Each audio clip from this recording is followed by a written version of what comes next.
The stakes couldn't be higher tonight.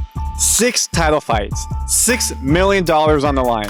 The 2023 PFL season came to an end as 6 weight classes crowned a new champion at the 2023 PFL World Championships at the Anthem in Washington, D.C. We dive into all that and more right now.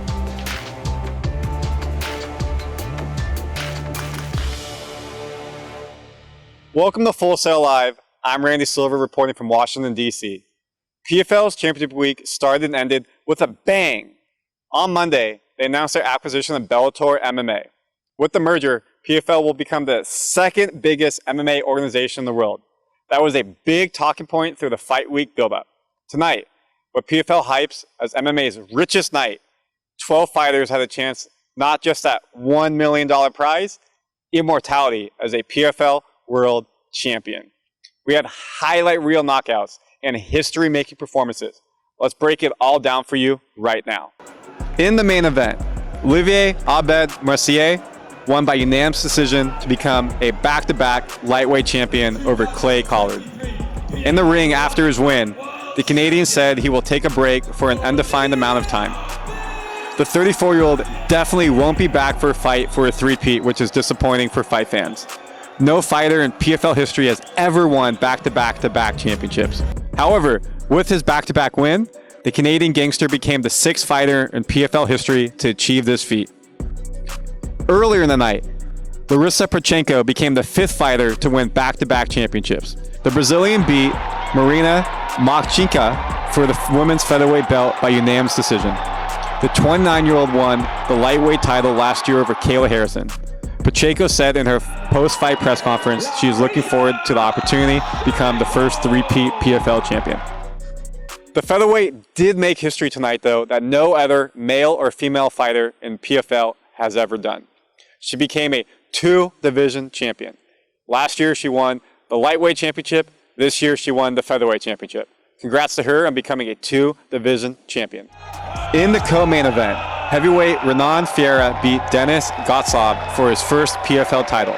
He had a brutal second-round TKO victory. A straight right-hand punch by the Brazilian dropped his Russian opponent. After some ground and pound, the referee stopped the fight. Ferreira broke through this season after losing in the semifinals of the 2022 season. Ferreira took the opportunity to call out another PFL heavyweight, Francis Ngannou. Então, eu sou o atual campeão, né? Peso pesado, então nada mais justo do que eu dar as boas-vindas para ele. E com certeza é uma luta que todo mundo quer ver. Ele já falou muito bem de mim aí, que eu sou um cara agressivo e é um tipo de jogo que ele também faz. Então, com certeza todo mundo quer ver essa luta. For me, this fight makes sense because I'm the best heavyweight of the world and I'm the right guy to welcome him to the PFL. The Predator is scheduled to fight in PFL's new pay-per-view division in 2024. Ferreira tonight did nothing wrong to prove he deserves a shot to be standing opposite of Francis. In a welterweight fight, Magomedkerimov won by submission round 3 versus Sabadu Sai. The Russian is now a 2-time champion after winning the welterweight title in PFL's inaugural season in 2018. The 33-year-old now has a 15-1 PFL record. His 15 wins are the most ever in PFL history. Earlier in the show, we talked about PFL's acquisition of Bellator. During the purchase announcement, PFL's co-owner Don Davis teased a super event in early 2024. PFL champions versus Bellator champions. Fans received a taste of what this will look like when Jason Jackson, Bellator's welterweight champion, came in the ring for a face-off versus Magomed. It was a tense stare-down that received a loud ovation by MMA fans in the crowd. In the men's lightweight division, Impa Kasanganay beat Joshua Silveira by unanimous decision. He won 50-45 on all 3 judges' scorecards. The Congolese-American won his first PFL title. The 29-year-old was the fan favorite on the night. He received the loudest pop during his walkouts, Impa chants during the fight, and thunderous applause when he was announced the winner. The Kill Cliff FC fighter had a revolutionary career turnaround. 2 years ago, he was on the wrong end of a highlight reel knockout.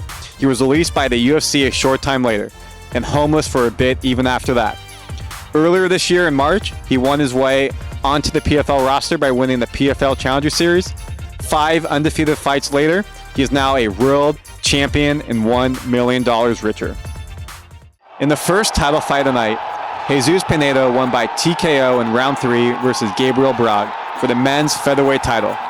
Pineda won his first PFL title and is PFL's first champion from Peru.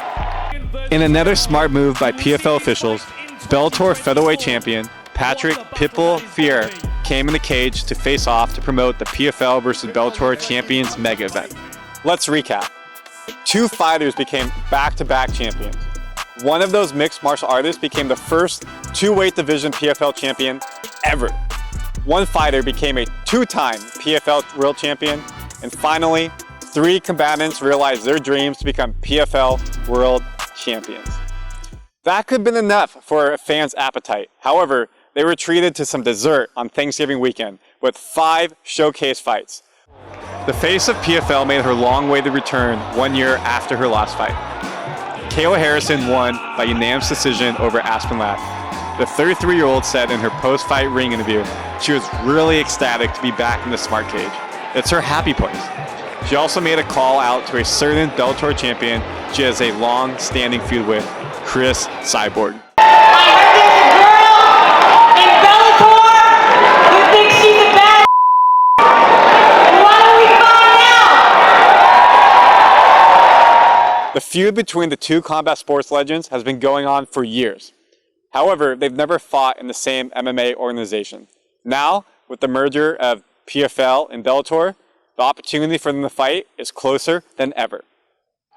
In the other 2 notable showcase fights, Derek Brunson won by unanimous decision over Ray Cooper III.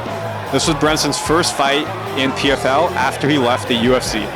It was a strong showing against a 2-time PFL champion. Finally, Biaggio Ali Walsh had the best knockout of the night in his round 2 win over Joel Lopez. Yes, what you may be thinking is right. He is the grandson of the legendary Muhammad Ali. There's a lot of hype around Ali Walsh, even though he's still an amateur in mixed martial arts. PFL is bringing him on slow and ensuring he gets the right fights to gain experience before they throw him into the season format. Whew. Let's take a deep breath. What a stacked card. It was really a fun night in the arena. The crowd was electric from the beginning, singing, chanting, all the way to the end, still chanting at 1 a.m., Olé, olé, olé, olé, when Canadian Olivier Aubin Mercier won his back-to-back lightweight titles.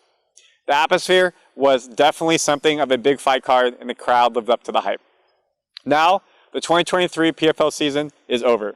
The fighters will receive a much-deserved break, but not for long. The new season starts less than 4 months from now, March 2024.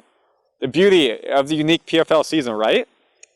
Reporting from Washington, D.C. for the last time this PFL season, for Full Sail Live, I'm Randy Silver.